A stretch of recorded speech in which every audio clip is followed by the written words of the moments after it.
will go ahead and get started. So, my name is Laura Marks. I am a senior customer success manager here at Getro.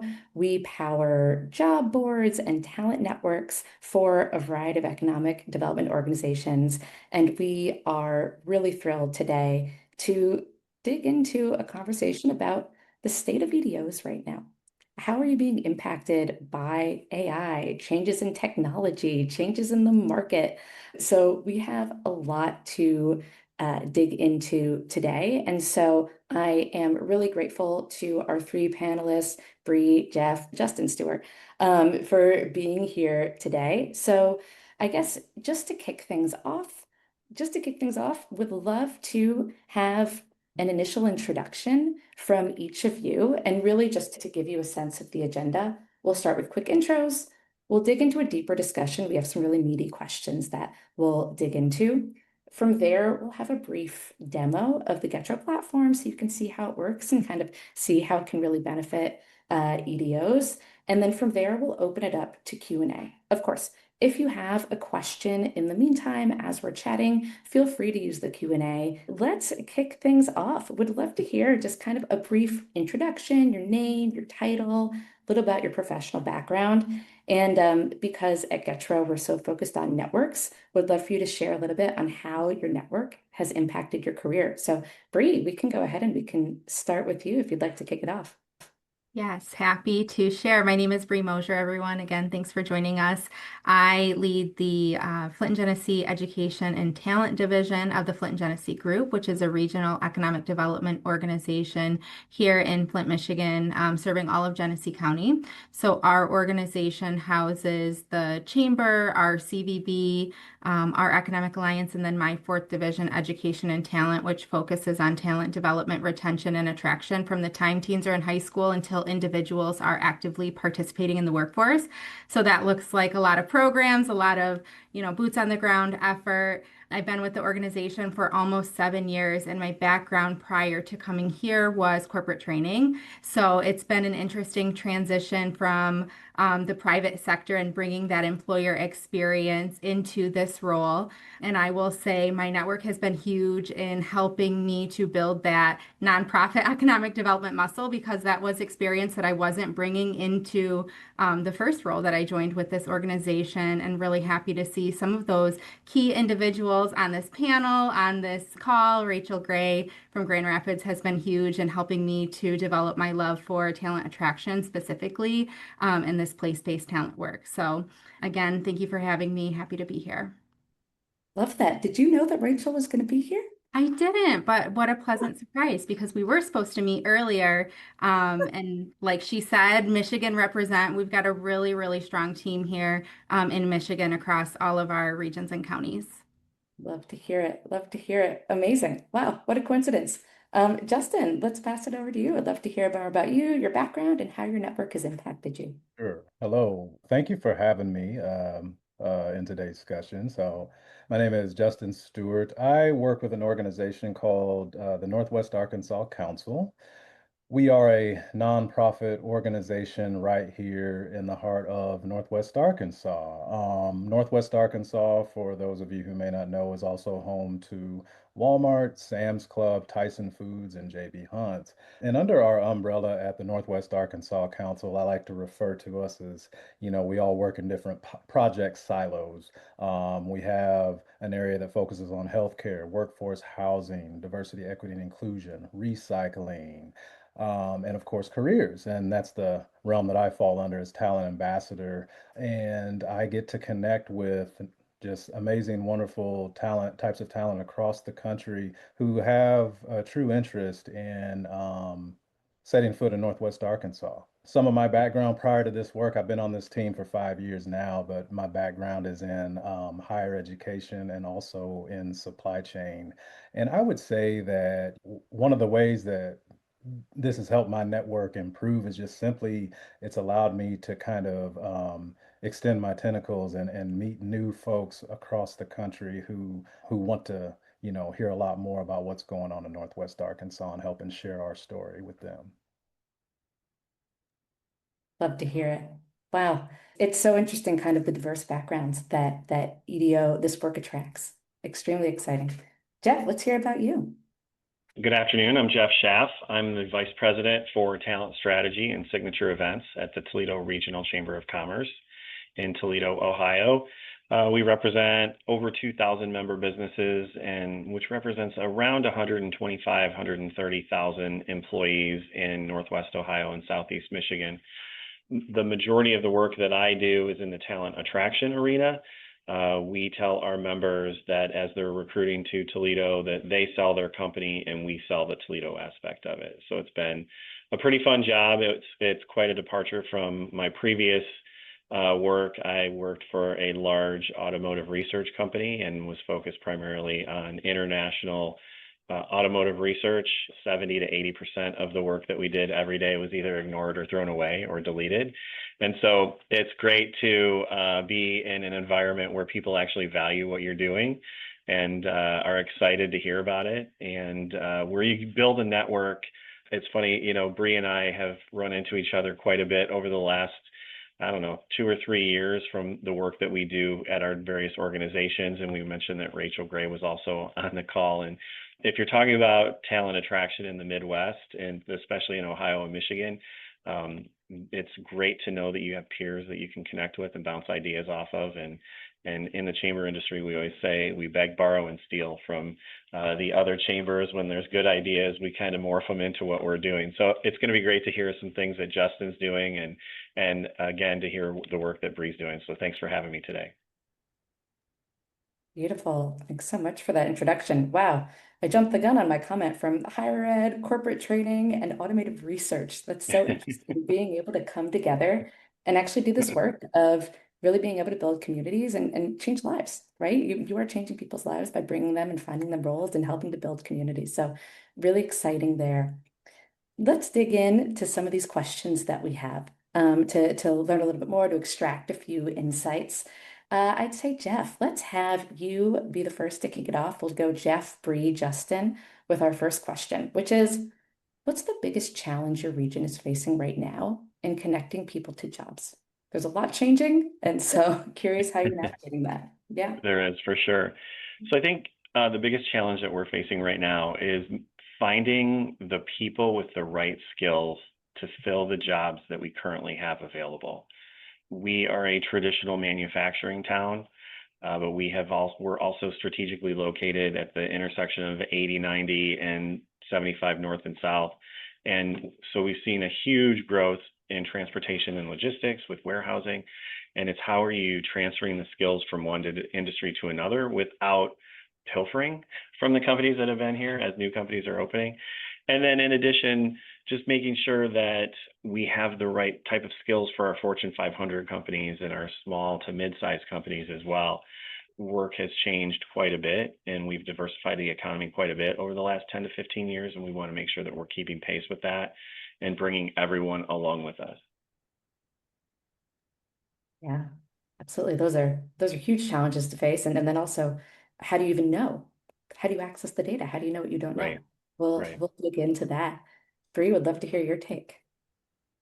Yes, similar challenges. And I love that we're starting with this question in particular because I think it can be very easy in a professional development environment or at a conference to go and want to share like all of the great things we're doing and all of the great things happening. And it can really leave you feeling a little bit like, oh my gosh, I'm not doing enough, or we're falling behind, but putting our cards on the table and starting with the challenge, I think sort of level sets us all to say like, yes, we are all experiencing challenges in our community, and we're no different. So I would say in Genesee County, we're facing really a layered challenge right now. On the surface, we have employers who are really eager to hire, but because of our stagnant or slow population growth and low unemployment, the people just aren't there for them to hire. And so that really has been a driver in the last 5 years or so behind the talent attraction and retention work that we've been doing. And I'd be happy to share more on that later. I would also say that part of the issue is talent supply chain misalignment. So Jeff was sharing earlier, he has a colleague who's going through the U.S. Business Leads Fellowship Program, and that's a program that I've been going through too. And we really have been talking and digging into this mindset of looking at at talent like a supply chain. In our community, we often see students who are pursuing degrees that really don't match the opportunities that are available here. For example, one of our local institutions, their highest degree, graduating degree, is a psychology degree. And it isn't a direct qualifier for most of those top roles that we have here in manufacturing or healthcare or technology. And so that mismatch really leaves our employers struggling to fill some of those critical roles. And we're thinking through ways that we can help communicate to students through our various programs and partners that what you major in matters, especially as we're promoting that message that there is opportunity for you here. We don't want students to get to graduation and struggle to find a job and think like, they've been telling me this my whole life, and there actually is an opportunity here. So really driving home that message of like what you major in matters, and these opportunities are available for you. We just have to start to pique your interest early on. And then I would say, lastly, as many communities like ours have been facing through the last decade or so, we really have residents who are facing real barriers. I mean, we're all feeling it right now, but things like transportation, childcare. So even when those skills are lining up, these everyday challenges complicate things even further for individuals getting employment or sustaining employment. And so there are a lot of great programs available in our community, and we're just one piece of the workforce puzzle. We've got a lot of great partners who are helping residents to overcome some of these challenges with funding. And I would say, yeah, just driving home with education partners to better align training, credentials, and degrees for actual jobs that are here is one of the ways that we're working to overcome some of these challenges. Yeah, absolutely. It makes you realize it's systemic. And the work that you're doing is one piece of the puzzle, but there are so many other factors at play. And I think what you shared as far as education, absolutely. If you don't understand what opportunities are available, how do you know what to choose? Especially at 17, 18 years old. One thing I did want to flag, especially when it comes to talent attraction, here at Getro, we will soon be launching a tool essentially to supercharge your jobs. So essentially, if you have specific jobs that you really want to attract people from around the world to see if they would be willing to apply and willing to move, it's essentially agentic sourcing. So it automates the process of finding across a database of a billion people, and will automate emails to them to try to get them to apply to those roles of the people that are the highest fit based on kind of really niche and nuanced filters. So one thing I'll throw out, we'll share more after the call, but really aligned to this idea of like, we don't have the people here. How do we get them here? How do we know who they are? How do we find them? Thought I would flag that. Justin, would love to hear, what are some of the major challenges that you're facing? Yeah, yeah. First and foremost, I mean, it sounds like all of us are facing some of the similar challenges, which is interesting. It's across the board. But one of the other things that, we're facing in my neck of the woods is there's a lot of noise, I would call it, in terms of the job market. You see a lot of opportunities that are out there, but then the question is, all right, what is the real source of truth? Is that a real job posting? Is that an AI bot putting that job posting out there on LinkedIn or Indeed, right? And so one of the ways that we've addressed that as an organization is really just kind of utilizing that Getro platform and using what we call it our Northwest Arkansas Talent Network, which is really just a curated list of jobs that connect to our company partners of who we all work with who provide these job opportunities throughout the region. And it kind of helps serve as like a one-stop shop, whereas you don't necessarily have to search on LinkedIn for hours on end or searching, X, Y, and Z company's website to apply for that opportunity. You can just go straight to the platform and apply for that job, and it goes straight to the hiring manager. Yeah, Absolutely. I think aligned to what you shared, one of the major challenges is trust, right? How do you know it's real? Yeah, and I indeed. think that's we've been trying to leverage that chambers are a trusted resource in the community, that if information is coming from a chamber of commerce, I think it's 75 or 80% of people believe that's a trusted resource. So we've been trying to leverage that network, making sure that our websites are active and making sure that we're creating the news from as if it's coming from us so that people do trust it. Yep. Amazing. Yeah, I think that's actually a great segue into our next question. Curious if that's going to be the main answer for you all. But what's one trend you're seeing in workforce development that you think will define the next 3 to 5 years? Jeff, would love to start with you. So I actually have two, sorry. One of them is industry-led partnerships, industry sector partnerships, they're often called.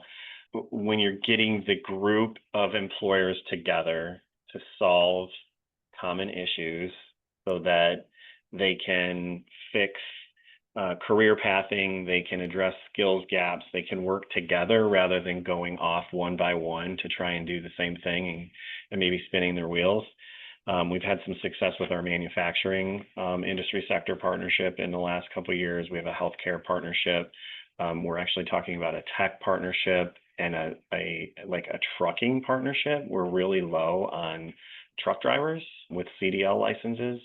And there's a variety of reasons for why that's the case. Some of it is age, some of it is driving records, some of it is if you're international and English isn't your first language, sometimes that's challenging for an employer.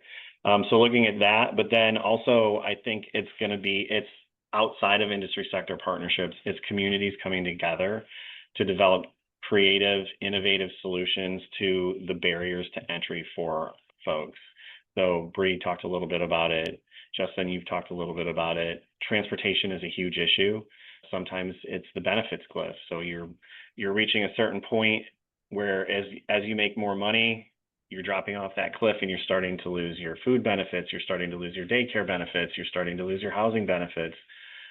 We've partnered with Lucas County in Northwest Ohio, and they provided a grant for a benefits bridge so that it's kind of like more of a sliding scale. So that you do want to take that next promotion, that you do want to take that next raise, that maybe you want to take on some additional education so that you can further your career. Because if we have this group that's just stuck, right, that they never want to take that next move, it doesn't help the employers and it doesn't help the citizens. It doesn't help our economy. So I think looking at innovative ways to do things that are going to create a workforce that's going to be dedicated to their employers, that's going to be able to get there and do the job. I gotta, we hear time and time again, people don't want to work, people don't want to work. I don't think that's the case. I think people want to work. It's just really hard to make that decision sometimes of, do I stay home and take care of my sick kid? Do I stay and help my elderly parent? How do I get there if my shift starts at 7, but the bus route won't get me there until 8? I have to decline the job. And it could be something that gets them out of poverty. It could be something that gets them into that next step of their career. And so we have to be innovative. We have to be creative. Absolutely. The foundation needs to be there, right? Jobs are the goal, but if you don't have the initial foundation in order to get there, how can you accept those kinds of opportunities? I think that's so important. And I think it speaks to the other theme that you shared, which is that these are collective problems, right? That partnerships are the future because we need to come together collectively in order to resolve them and to understand needs and the actions that we need to be taking. So love hearing that. Justin, let's throw it over to you. So what's one trend that you're seeing in workforce development that you think will define the next 3 to 5 years? Sure. Yeah. So just a little backstory. This question kind of made me think of like, all right, is it one of those things? It's kind of like a loaded question. Are we training for jobs that we have now, or are we training for jobs that we're going to have in the future? Right. And that's when I think about things like AI, machine learning, all of that. And frankly, the ways that we're trying to address that in our area here in Northwest Arkansas recently, there's been an announcement about the STEM university that's coming, and that, it'll help build those skills. It's an opportunity for folks to build those skills to prepare for the future, especially our young people, to kind of integrate into those systems and be introduced to that at an earlier stage versus just, on the fly when you get to said job. And another factor too is just skilled trades and apprenticeships, right? Less focus on the typical standard 4-year degree, college degree. Focus more so on those apprenticeships and internships so that you're getting that on the job, hands-on training to get engaged and more in a more purposeful manner to move forward so that you can elevate career-wise. Yeah. I think you bring up such a great point of, do we prepare for jobs of today or of the jobs that we're going to need? And I think that's where education becomes such an important factor. Bree, I'd be curious to hear, what do you think the biggest trends in the next 3 to 5 years that are going to define workforce development?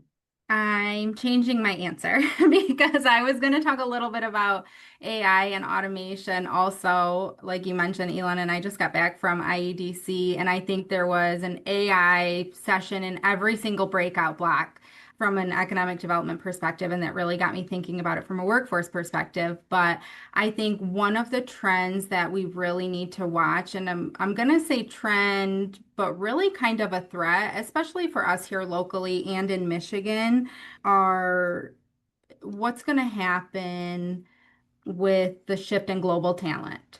So we're not here to talk about that today, but I will say, as we're, Justin, you were saying, looking to the jobs of the future, a lot of our local STEM graduates here are international students. And so with potential changes to H-1B visas and the fees associated with that, we're already trying to educate employers on the importance of our global talent market. But if changes to law or visas prohibit that even more, I think that's going to be a huge threat for us here locally, especially as we're looking to build out new industry sectors in the advanced manufacturing realm. So that's one trend that I'm keeping an eye on in the next week, month, year, 3 to 5 years. But as we're talking about population growth, one of the sessions that I sat in at IEDC was a Michigan-based panel. And here in Michigan, in the last 20 years, all of our population growth, ALL, has been because of immigration.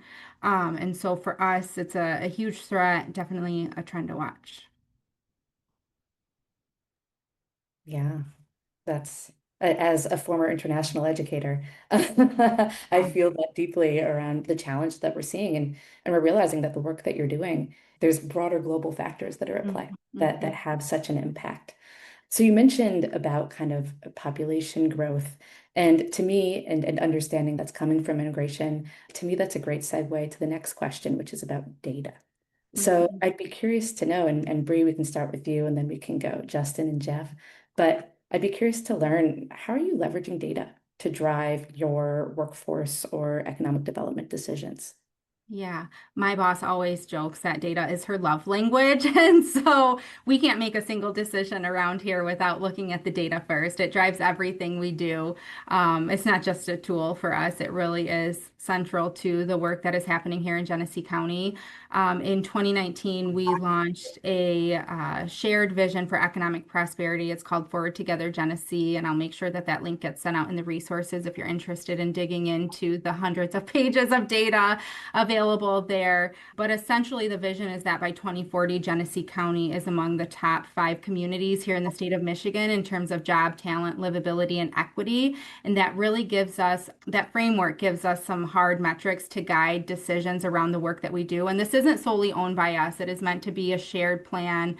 We did the work in partnership with the county and the city of Flint, but there are ways for every single employer, partner to plug into it. So first, we're using it to set measurable goals, things like raising the educational attainment, reducing poverty, retaining population. Again, very much a driving force behind the work that we do.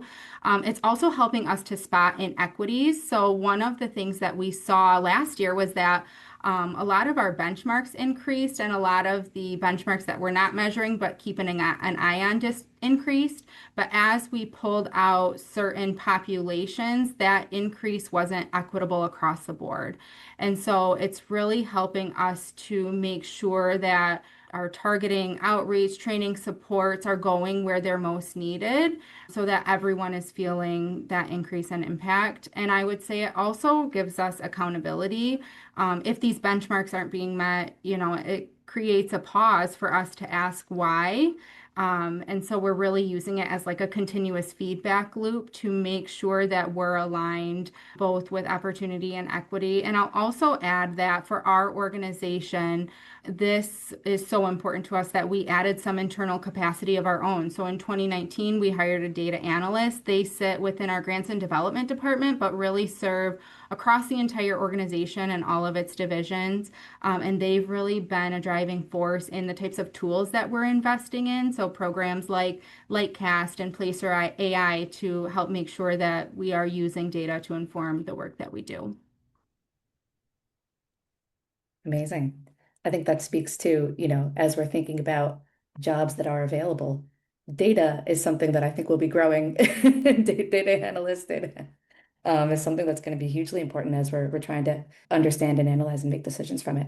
Yes, if Justin. anyone's interested in building that capacity out internally, shoot me a note and I'll send you our job description. It has evolved into a broader role now, but I'd be happy to share. Beautiful. Yeah, send that our way. We can get it out to the community or even on our EDO jobs job board, which I'll show in just a bit. Justin, would love to hear from you. Sure.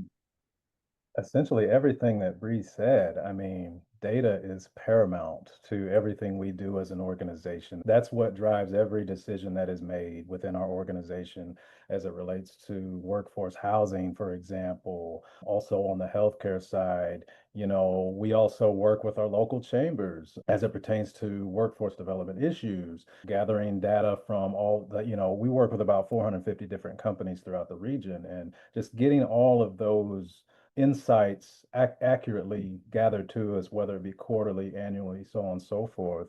But for example, like I've been with the organization for about 5 years now. Just before I began, they did a deep dive about the state of the region. What are some of the things that the region is lacking in, for example, and through deep data dives, it was found that there's a huge gap in tech talent and a huge gap in healthcare. So those were two big demands that, we needed to find ways to address. And that's just something that we've been trying to overcome that hurdle over the last few years to attract those types of talent to our region to make an impact.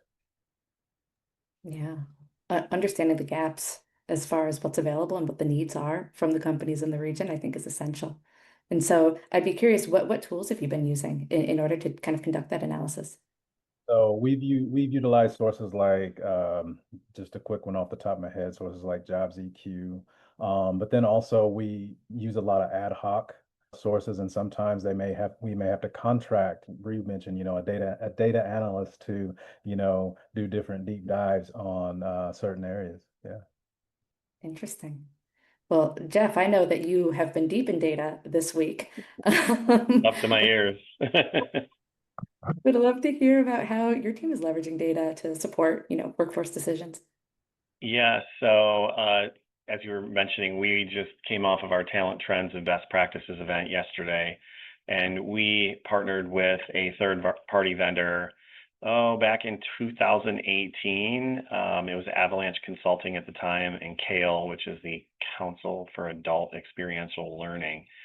And we basically put together a program where we pulled in all the data from, the Bureau of Labor, from the census, from Lightcast, from, I think back then it was MC, and MC's been absorbed by Lightcast at this point. But we brought everybody together, we pulled all the data, we held focus groups, we had one-on-one interviews to validate the data so that it could inform a strategy for our region as it relates to talent. And so yesterday was the update on that data to see if it matches what it was 5 or 6 years ago or not. And shocking, right? It doesn't. It's similar, but things have morphed. We had shortages in truck drivers 5 or 6 years ago. We still have some shortages. We were showing shortages in nurses 5 or 6 years ago. We're not really seeing that. We're seeing that it's balanced, but we're still hearing from our employers that they need nurses. So we have to dig in. That's where we go to the next step. But it's really been valuable as we've made those data-informed decisions. Many of the programs that we've created with our partners in the community over the last 5 years came out of that talent alignment study. out of that strategy that we pulled together. We took a look at it. We said, these are the 4 industries that we're going to focus on: transportation, logistics, healthcare, manufacturing, and corporate back office. And now what are we going to do within there? We had 4 goals that we needed to look at under each. It was talent, attraction, and retention, making sure that people understood career pathways, making sure that our educational systems were aligned with the work that needed to be filled in our region. Like Bree, you were talking about a little bit earlier. It doesn't do us any good if we're outputting a bunch of psychology majors if there aren't any jobs for them here. And the universities that we have here have such a wide variety of options for students. The University of Toledo is one of only 8 in the entire country that has a med school, a law school, a pharmacy school, an engineering school, and a business school. So it really complicates the talent attraction and retention efforts, but we've found tremendous value from the data that we receive from that, and we work very closely with Bowling Green State University and the Center for Regional Economic Development to help us dive deeper into that data as we start uncovering more issues. That's so great to hear the success that you've had. And I think, really the data gives you a roadmap, right? It lets you know where you are and where you need to go. So But it's that's interesting. You can look at that roadmap, and data can tell you a lot of things, and you have to make sure that you're validating it with what's really truly happening in the market, right? Because it can lag, it can be a little misleading, like I said, with the nurses. So it really brings up some great discussions with the groups that we're interfacing with. Yeah, absolutely. I'm going to segue to a buzzword of today, AI. Would be really curious to hear kind of how AI or automation has changed the way that you've approached job training or career pathway training. So we've heard how data has had an impact, but would love to hear how AI is having an impact. So Jeff, if you'd like, we can start with you and we can go Jeff, Justin, and then Bree. Yeah. So we're still in that exploratory stage of how we want to use AI for things. I think the biggest way, or the way that we want to use it the most right now, is making sure that we have information out on our websites and on our blogs and in the social media areas that can feed into AI, so that when someone types in what jobs are available in Toledo, it starts pulling that in, and it starts connecting them to the pathways. It starts showing them where they can get the education. Because right now we're working together very well as a coalition and as a team, but we're still siloed as far as websites. The universities have their websites and the CTE programs have their websites, and they don't all speak or refer to each other in a consistent manner. And we think that that's going to be one of the ways that we can leverage the back end of AI by making sure that we're pumping it full of the information that we want it to spit out when people are asking it the right questions. Yeah, I think that's a common trend across all organizations, even beyond economic development, is this idea of, as organizations, we have a ton of data. How can we throw it in to one place and then query it to find the insights and analysis that we want? Right. Yeah, Justin, does that align? Much. I mean, and we're also in that the beginning stages of use of AI, especially in my role, because I more so interface with people one-on-one, but overall across the board in the organization, we're still in those beginning stages. But we have noticed that it has increased some, and increased productivity in terms of usage, right? And I think a good thing is an interesting thing to consider. It's kind of like when I mentioned earlier, what's that source of truth? I think that plays into a lot of it too, rather than just running a simple AI query to find out, I don't know, for example, the next grocery list, right? I'm just using that as an arbitrary example, but you want to feed it good information so that you get a good output. And I think that's the biggest challenge that a lot of our users within the council have been noticing, is like, once they are able to utilize and plug in information that they know to be true as it pertains to our region and economic development, so on and so forth, we want to make sure we're feeding it good information so that we get good, accurate output so that we can share that with our partners and such. Yeah, that speaks to a lot of what Jeff shared as far as validating the data, right? There's a lot of dirty data out there. So how do you make sure what you're inputting is actually something that's accurate, that's going to also exist in reality and provide impact to your organization? Yeah. Bree, what about you? How is your team kind of thinking about AI and its impacts and implementing it into kind of workforce development? Yeah, from an organizational standpoint, before I talk about the workforce development side, we are doing a lot around making sure that we're educating employers on the tools, almost to like break the stigma. It seems silly to say, but I met someone today at the summit that I was at who wouldn't even scan a QR code. And so throw the word AI into the mix, and all of a sudden, they're thinking iRobot and all of this crazy stuff. So we're really trying to help educate employers on the resource from a workforce standpoint. I think it's definitely influencing the skills that we prioritize, but also the way that we connect people with opportunities. We don't have a lot of like hard skills training programs within our organization, but on the training side, we're seeing some of our local workforce programs really emphasize digital literacy, adaptability, and technical problem solving skills in an effort to make sure that individuals are building the skills that complement technology rather than, the fear of being displaced by it. And so that's been really great to see. And, we sit on a lot of workforce development boards and committees and are helping drive the work that way. When it comes to connecting talent to careers, which is really our bread and butter, technology has really transformed the way that we do the work and our approach. Rachel will laugh because her and I sit in the same boat a lot of times. And Jeff, like sometimes we're a team of one, sometimes we're a team of two. And so AI and automation helps us do more as a team of one, which has been so helpful. So for our talent attraction and retention work, we're using HubSpot as our customer relationship management system to track engagement, maintain those ongoing communication, and create a more seamless journey from training to employment. And that's not to replace the human side of it. We've got our one-on-one touch points that are built throughout there, but it makes sure that communication is ongoing. I would also say our AI-driven job board, Getro, which I know we're going to have a little demo later, but this has really allowed us to match candidates with openings more intelligently, highlight those opportunities that align with their skills and career goals. And from back to the data reporting side, our employers love to see that. Employers are helping to pay for these types of programs and these investment in our organization. And so they're always going to want to see what's in it for me, that ROI. So being able to not only have the AI doing the work for us, so that we're not asking employers to do one more thing, or we're not the ones out there searching for the jobs to populate a job board. So it looks like we have all of these opportunities here. That's been so helpful. So I'll say it really hasn't changed the mission of the work that we do, but it has accelerated our work in the last few years. And for that, I'm really grateful. Amazing. And thanks so much for the detailed outline of the tools. And I think there is a lot of hesitance and there's a lot of fear around AI, but I think you phrased it really well. That is it making you more productive? I'm sure that, when computers were introduced, there was probably similar fears, right? So how can we leverage that for your benefit, in being able to really kind of build the communities that you're building?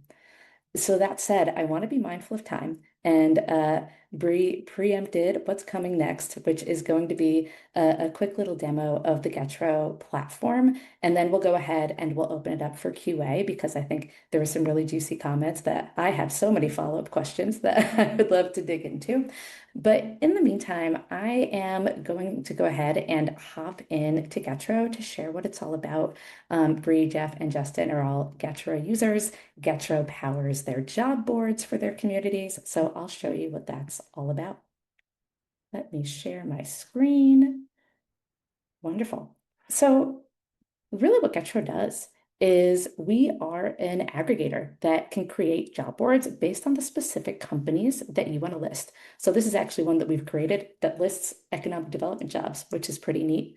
But when you think about it, you have specific companies that you want to feature. They're hiring in your communities. With Getro, what you can do is you can literally share a list of the companies that you'd like to include.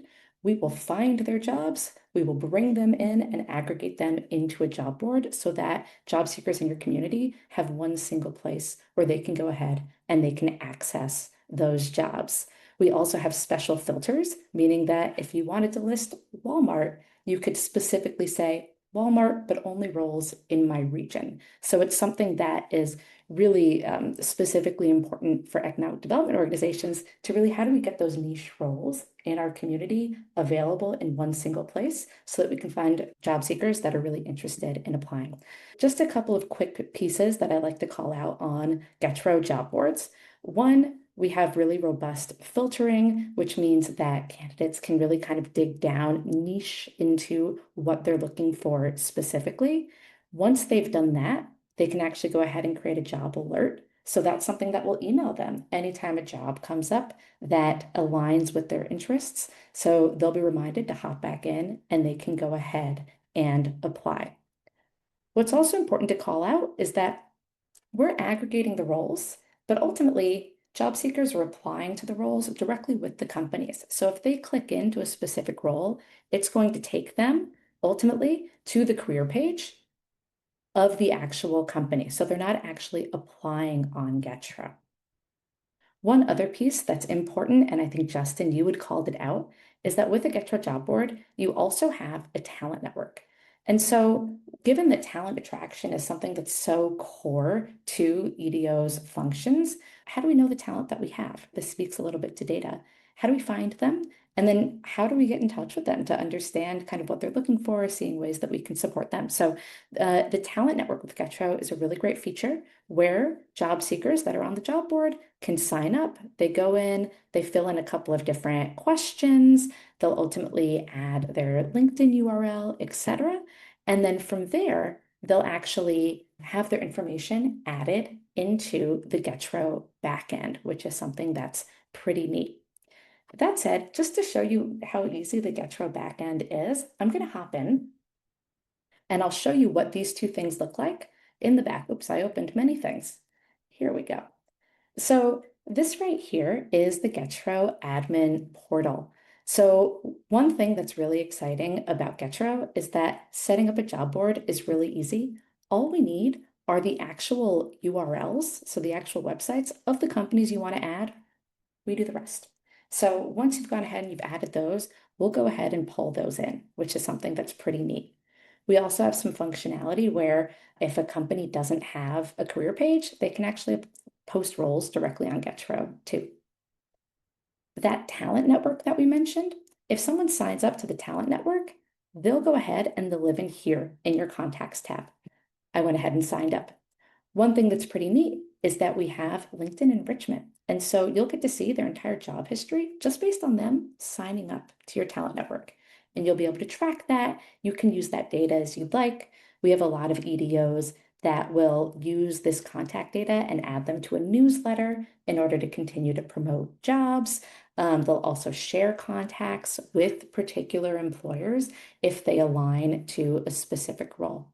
Which brings me to the final feature before I dig in to analytics. One thing that we do have, which is pretty cool, is based on the jobs that are available on your job board, we can actually do AI matching to the contacts that are in your contact database. So if you've built up your talent network, you could then go and with the click of a button, you can see, hey, who within my network might be a good fit for the roles that for that specific role.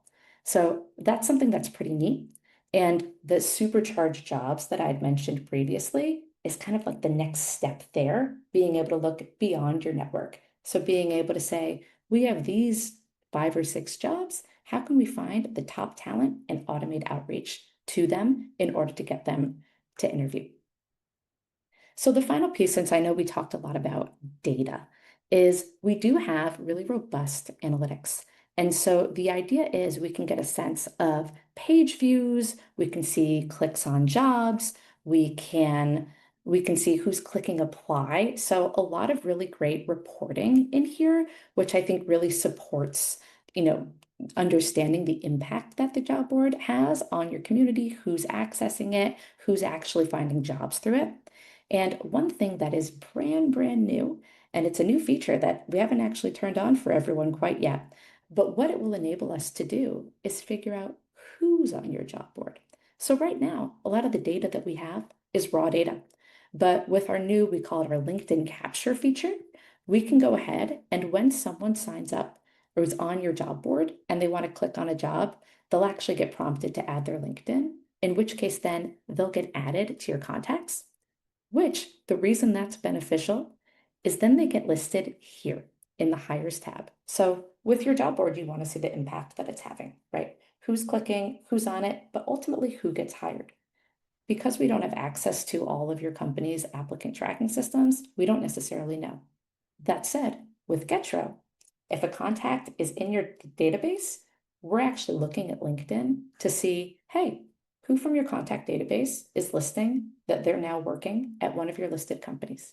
And it automatically adds them to this list. So to give you a much clearer sense of that funnel, having this new feature is having a big impact there.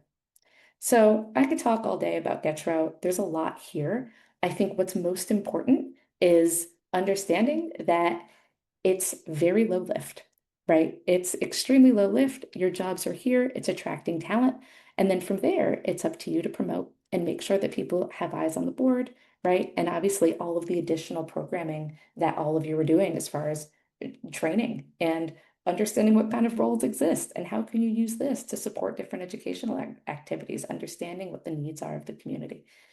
So that said, again, I could go on for days, but I definitely want to make sure that we have time to open it up for questions and even questions amongst the panelists, if anything anyone said sparked anything. So I'll open the floor. Any questions?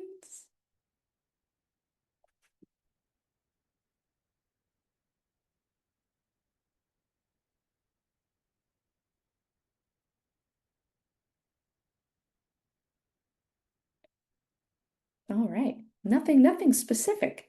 Well, I guess I'm curious, for each of you today, what would you say was your biggest takeaway? What's something you learned, or maybe something that from what you've heard your fellow panelists say that you might want to apply in your day to day? Bree? I will say one of my biggest takeaways is always that I have such a great support system. I'm happy to not be in this work alone, whether it be a tool like my Guest Row Job Board or colleagues like Jeff and Justin. It is so encouraging to have resources that you can lean on to help drive impact in your community. So that's what I'm walking away with. And again, very happy for the opportunity to be here. Yeah, I love that, especially since Getro comes from get introduction. And so the idea about community and networks is so essential. And so you've really called that out. Jeff, what would you say is your biggest takeaway? Well, I'm looking at this list on the right-hand side in the chat that some of the names are familiar, some of the names are not. So it's great to build that network that we've been talking about. But it's just always nice to hear what Bree's working on. It's great to hear what Justin's working on. And it might not click right now, but I know that when I go look at the Forward Together Genesee again, there's going to be an idea that comes out of there. When I go look at Justin's website, I know I'm going to pull something and need to have a conversation after the fact. So I just think sometimes we're moving so fast and furious that we don't stop and think about the partners that we should be working with and bouncing ideas off of outside of our own network. Yeah. I mean, you're already focused on partnerships for specific industries, right? You mentioned the trucker partnership. Why not EDO partnerships? Yeah. Love that. Justin, what about you? Oh, I mean, just echoing what Jeff and Bree just said. I mean, I'll throw the word out there. You just said it, networking. It's nice to expand the network a little bit more. And it's also humbling to know that we're not alone in this fight. We're all experiencing a lot of the same issues, the same trends and hurdles we're trying to get over. And now that our networks have expanded, it's nice to know that, like the two of you, are just an email away if I have any questions or want to bounce some ideas off of. So I'm very grateful for that. I love hearing that. That's incredible. Thank you so much for your time, for your wisdom, for your insights. Really enjoyed the conversation today. We will be emailing a recording of this webinar so that you have it for reference. But yeah, thank you so much for the time today. Really, really enjoyed hearing everything. Yeah. Thank you for including me. Beautiful. Yes, Great. thank you. Thank you so much. It's been a pleasure. Wonderful. Hope everyone has a great rest of their Thursday. Laura signing off from Getro, and we'll see you around.